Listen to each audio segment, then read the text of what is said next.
Bonjour, vous demandez peut-être pourquoi je n'ai pas donné de nouvelles depuis le début de l'année.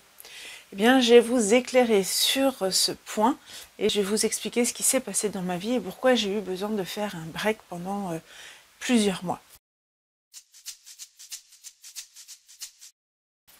En début d'année, j'ai eu un problème de santé où j'ai dû être opérée en urgence parce que j'ai eu une paralysie du pied. Voilà, donc du coup, ça a chamboulé beaucoup de choses dans ma vie. Je suis passée par tout un tas d'états émotionnels possibles, imaginables. Et j'ai eu vraiment besoin de me recentrer sur moi-même pour retrouver ce qui était important pour moi, m'occuper de mes enfants, de pouvoir vraiment être disponible en fait pour moi, pour me soigner au mieux, pour pouvoir récupérer au mieux. Et du coup, c'est pour ça que j'ai eu besoin de faire ce break pendant un certain temps. Et j'avais vraiment besoin que je sente qu'au fond de moi, c'était ok de revenir, on va dire, sur la chaîne, de refaire des vidéos et que j'avais vraiment envie de partager avec vous des choses. Donc voilà, maintenant, je me sens prête à repartager, à ressortir en fait de ma grotte et de vous expliquer un petit peu tout ce qui s'est passé. Et j'avais envie aussi du coup de partager avec vous eh bien, des choses qui m'ont fait avancer en fait pendant ces plusieurs mois.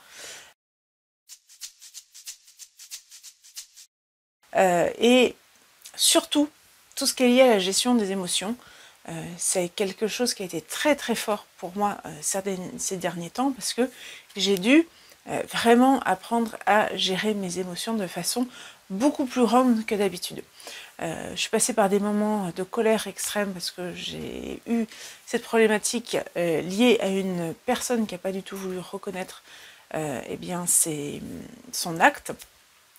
Donc même si j'ai ma part de responsabilité parce que je n'ai pas dit stop suffisamment fort, suffisamment tôt, bien du coup, enfin voilà, j'ai eu cette colère par rapport à la personne, par rapport à moi aussi, parce que je me suis rendu compte que je me suis pas autant écoutée que j'aurais dû.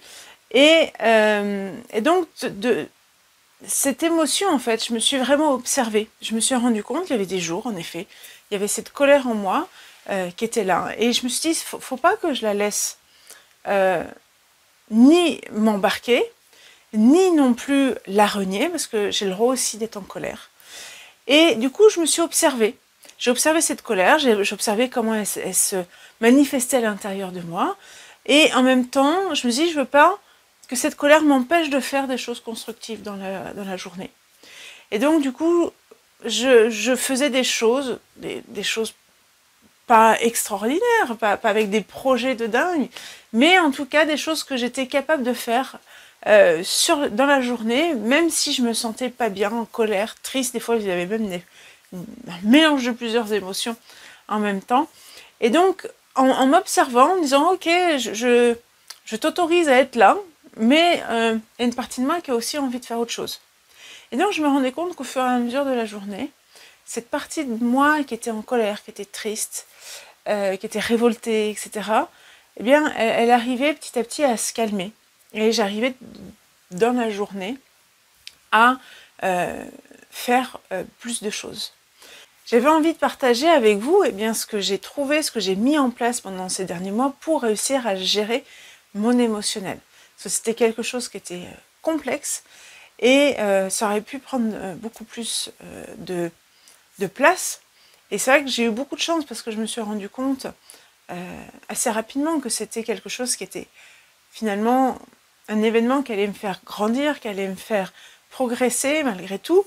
Et donc j'ai traversé vraiment cette période, même si c'était compliqué, toujours avec cette confiance au fond de moi, où je savais que de toute façon j'allais aller vers quelque chose de mieux, parce que ça allait me faire grandir, ça allait me faire évoluer.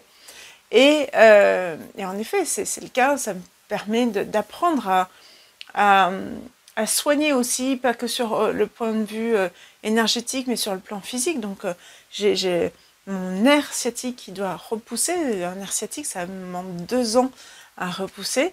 Et donc, voilà, je suis sur un bon tiers, on va dire, du parcours. Et du coup, de voir ce que je peux mettre en place pour l'aider à pousser plus rapidement, pour pouvoir voir ce qui est possible de faire et de pouvoir compresser peut-être ce temps pour que ce nerf pousse plus rapidement, pour que je puisse retrouver plus rapidement en fait ma liberté de mouvement, etc. Voilà, donc j'avais envie de partager avec vous pour vous expliquer pourquoi je n'avais pas donné de nouvelles depuis un bon bout de temps. Et aussi, j'avais envie de partager avec vous ce que j'avais réussi à trouver pour gérer mon émotionnel. Et je pense que ça peut vous aider aussi, en tout cas, parce que je sais qu'il y a beaucoup de personnes dans les commentaires que j'ai, dans les retours que j'ai, qui ont des difficultés à gérer leurs émotions. Donc je pense que ça peut être vraiment quelque chose d'important pour vous. Je vous dis à bientôt et je vous souhaite une très bonne journée.